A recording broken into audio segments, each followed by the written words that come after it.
de résumer un peu la partie de l'information génétique. Alors, je vais commencer par le chapitre 1, intitulé Nature de l'information génétique. Alors, dans cette partie, qu'est-ce qu'il faut retenir? Alors, déjà, vous avez vu dans votre cours que le noyau est la localité de l'information génétique, d'après des expériences de greffage du noyau et ainsi de suite. Et ce noyau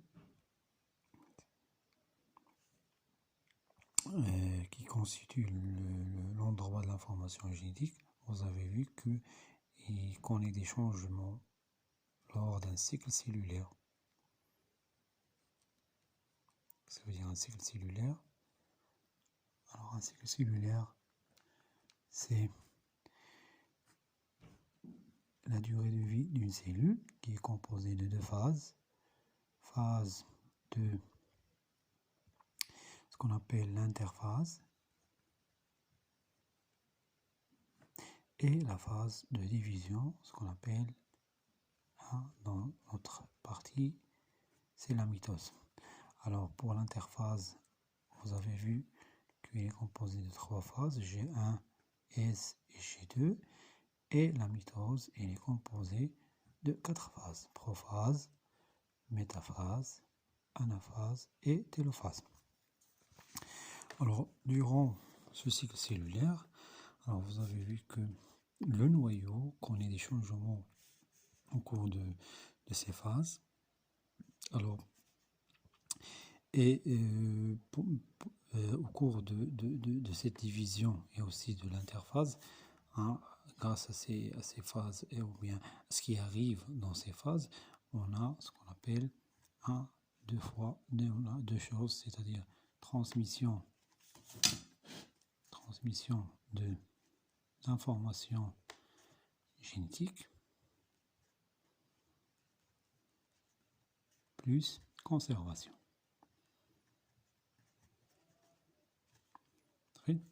Alors la conservation est assurée par la phase S, c'est dans laquelle on a une duplication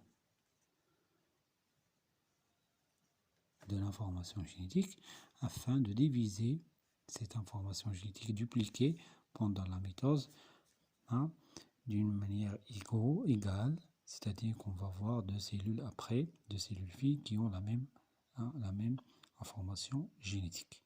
Alors pour l'interphase, je vais détailler l'interphase. Alors l'interphase, on a dit que c'est une étape dans laquelle la cellule elle est en activité, c'est pas en repos, c'est pas une phase de repos. Alors la phase G1, c'est une phase de ce qu'on appelle la croissance primaire. Alors dans cette phase, la cellule augmente de volume, c'est-à-dire on a une croissance, plus, et il se préparation. Pourquoi? Préparation pour la réplication d'ADN qui va se dérouler dans la phase S. Alors dans la phase S, dite la phase de synthèse, la synthèse de quoi? C'est la synthèse des molécules d'ADN, des nouveaux molécules d'ADN. Et la synthèse d'ADN, comme vous avez vu dans le cours, on se fait selon un mode semi-conservatif.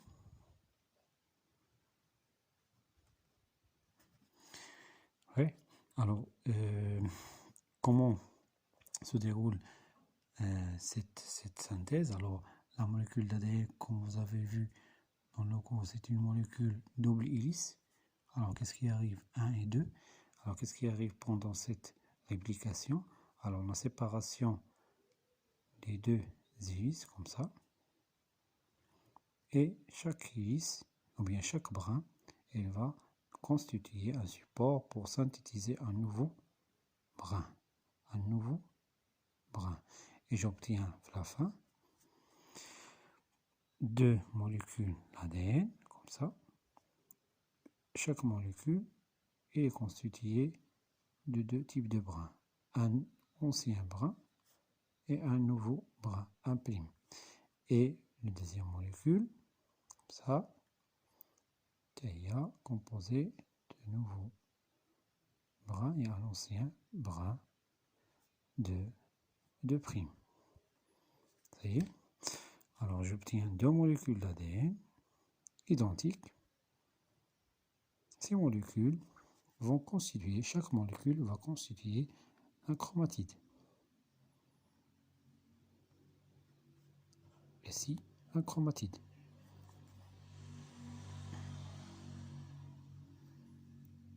Ces 2 chromatides s'unissent au niveau d'un point et j'obtiens après ce qu'on appelle chromosome.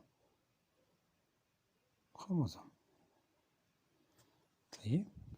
Ce chromosome, il est fin et va commencer à s'enrouler.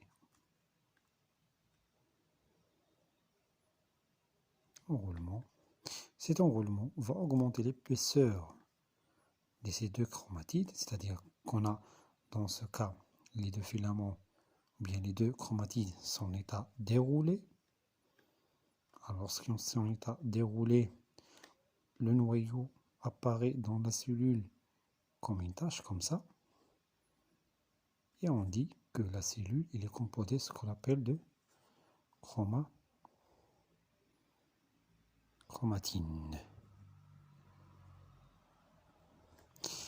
Et lorsque ce filament, bien ces 2 filaments nucléaires qui vont constituer les chromatides et ainsi le chromosome s'enroulent, lorsqu'ils s'enroulent, ils vont augmenter leur épaisseur.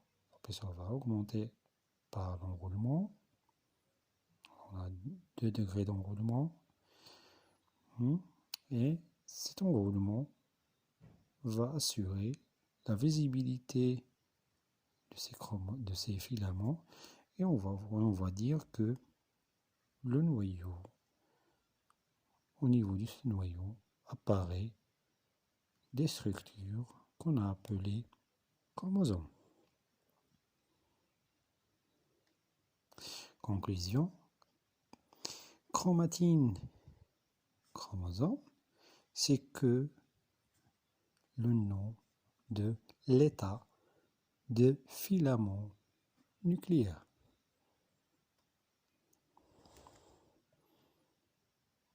Qui vont constituer les chromatides. Alors, lorsque le filament est en état déroulé,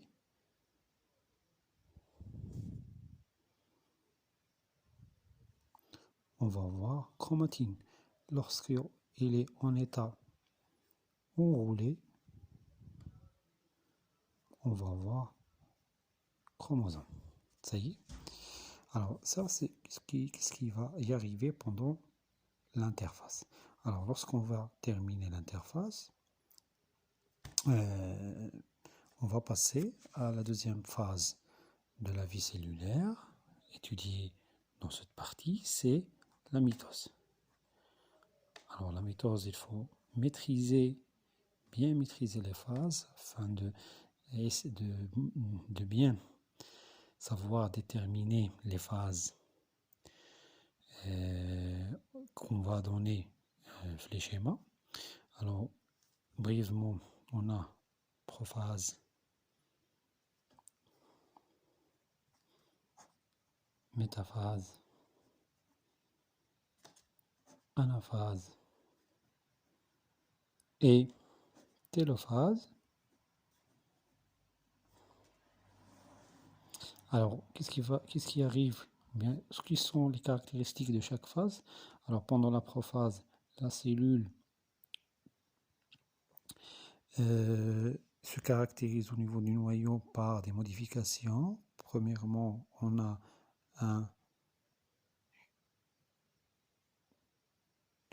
la membrane nucléaire ou bien l'enveloppe nucléaire il est en train de se disparaître. Le chromatine se condense et j'obtiens chromosome. Et au niveau cytoplasme, j'obtiens une formation d'un faisceau, ce qu'on appelle le fuseau de division. Et on a cette disparition de l'enveloppe nucléaire, apparition des chromosomes, et au niveau du noyau, alors on a une partie au niveau du noyau, dans laquelle on a un type de chromatine, c'est ce qu'on appelle la nucléole. Alors le nucléole, pendant la prophase, disparaît. Donc on a ici 3 modifications, ou bien 4 modifications.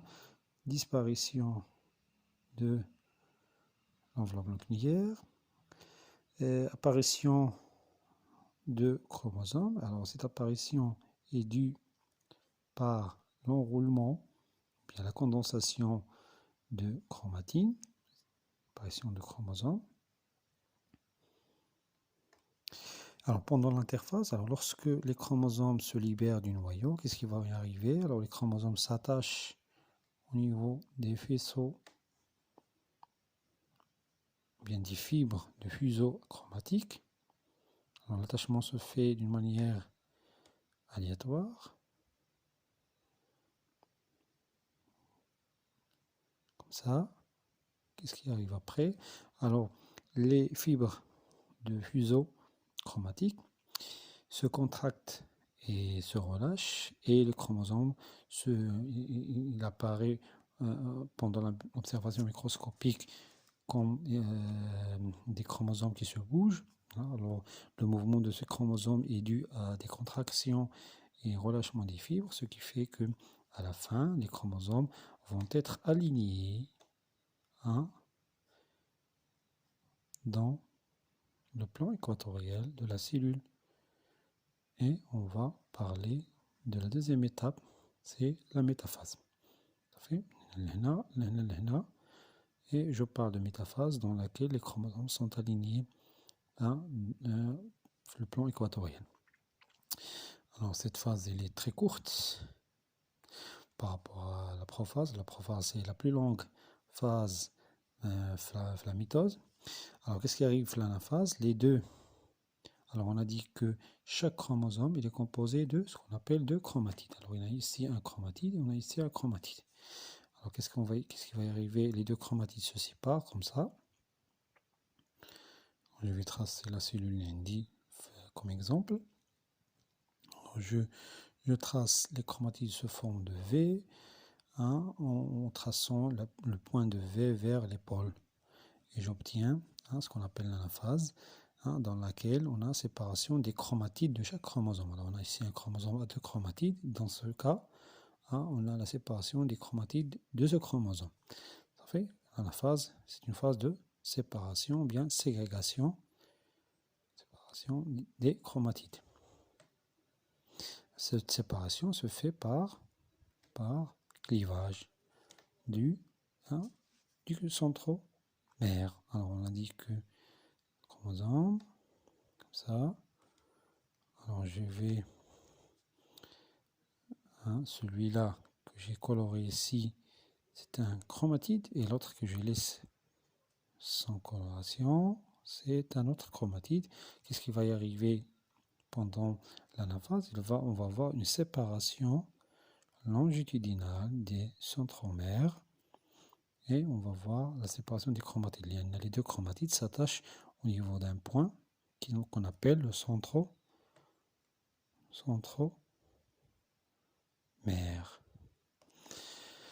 Alors la télophase, qu'est-ce qui arrive? Chaque groupe de chromatides, lorsqu'il arrive au niveau des pôles, ils vont se mélanger comme ça. On va voir après deux noyaux, c'est-à-dire la cellule dans la télophase, dans la cellule, pendant la télophase, la cellule, dans la cellule on trouve deux noyaux. Et après, on va voir la séparation de la deuxième partie de cellules, c'est-à-dire le cytoplasme. Alors, cette division se fait par étranglement si on a une cellule animale, l'étranglement équatorial, on parle de ce qu'on appelle la cytodiérèse.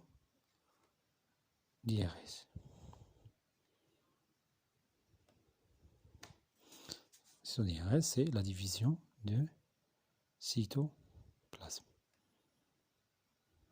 Ça y est. Alors, la cellule végétale aussi, la mitose se déroule par la même manière, mais la différence est au niveau de 2 points. Au niveau de la prophase et au niveau de la télophase. La prophase, la cellule végétale, la différence c'est l'origine du fuseau de division. Alors pour le fuseau de division, c'est chez la cellule animale et il se forme à partir des astères qui sont à l'origine de ce qu'on appelle le centrosome. Ça y est. Mais pour la cellule végétale, on n'a pas cet organite, c'est-à-dire le centrosome. Alors le fuseau achromatique se forme à partir de ce qu'on appelle calottes polaires. Deux calottes polaires. Ça y est. Alors la deuxième chose qu'il faut retenir la partie de la nature de l'information génétique, c'est la molécule d'ADN, qui est la molécule qui constitue l'information génétique. Alors cette molécule, il faut retenir sa structure. Alors sa structure, c'est quoi? C'est la structure est sous forme de double hélice, comme ça. Double hélice. Antipolaire. Qu'est-ce que ça veut dire antipolaire? Ou bien antiparallèle, c'est-à-dire que un brin, s'il est de polarité 3', enfin 5', 3', l'autre, il va être l'inverse, 5', 3'. Alors, ces chiffres, c'est-à-dire les primes, 5', 3', ce sont les chiffres du carbone, du ribose qui constitue les nucléotides de la molécule d'ADN. Alors, la molécule d'ADN, on a dit que c'est la structure double brin. Chaque brin, bien double hélice, chaque brin d'ADN, c'est quoi? C'est un ensemble de nucléotides, ou bien une série de nucléotides. Alors, un nucléotide, c'est quoi? Alors, on est en train de détailler la structure. Un nucléotide est égal acide phosphorique, comme ça, attaché à un ribose désoxyribose, c'est-à-dire on a un manque d'oxygène ici, ou base azotée. On distingue 4 types de bases: l'adénine, thymine, guanine, cytosine. Alors, le désoxyribose, le DR, et il est numéroté le carbone diélo 1', 2', 3', 4', 5'. Alors 5' indique le brin que au niveau de ce point, on a un nucléotide dans la molécule, bien dans le carbone 5' de désoxyribose du dernier nucléotide est attaché à un phosphate, et le 3' indique que ce nucléotide qui a au niveau de cette extrémité, il a un 3' libre, c'est-à-dire pour faire une élongation de ce bras, on va voir une élongation dans ce sens, comme ça. Il a un nucléotide fait le point 3', 5'. Là, au niveau de 5', le carbone, il est les liaisons d'élo, ils sont tous comblés par, ou bien sont liés à un atome. Ce qui fait qu'on peut pas ajouter un élément ici chimique. Mais ici, au niveau 3', on peut ajouter un élément chimique. C'est-à-dire on peut additionner un nucléotide au niveau 3', c'est-à-dire on a ici une polarité 3', 5', هكذا يعني هنا مسدود 5', وهنا مفتوح 3'. إلا غنزيد 3'. والأوتر بغا عندو العكس، مسدود من الجهة، وهنا elle est ouverte, c'est-à-dire on peut ajouter هنا, on peut ajouter هنا.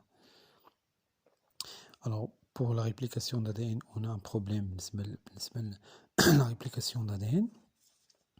Alors pour la réplication d'ADN, on a dit que c'est une réplication semi-conservative. Alors cette réplication se fait par l'apparition de ce qu'on appelle un œil de réplication.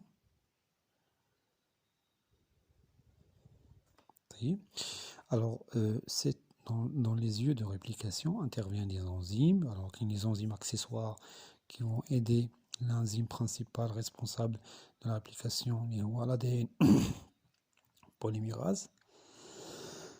Alors cet ADN polymérase, il travaille 5', 3', c'est-à-dire il synthétise toujours un brin de polarité 3', 5', sachant que la molécule a deux polarités opposées. Alors, cette enzyme, il va former un nouveau brin de deux manières. Alors, on a ce qu'on appelle une élongation continue. Élongation continue se fait pour le brin qui a une polarité opposée au sens du travail de l'enzyme, les OA 3', 5', et une élongation discontinue. Le brin, il y a une polarité, même polarité de l'enzyme, 5', 3'. Il y a la polarité de l'enzyme, bien le sens du travail de l'enzyme. Ça y est. Alors j'espère que j'ai résumé un peu, bref, la partie de l'information génétique, la nature de l'information génétique. Et à bientôt. Merci.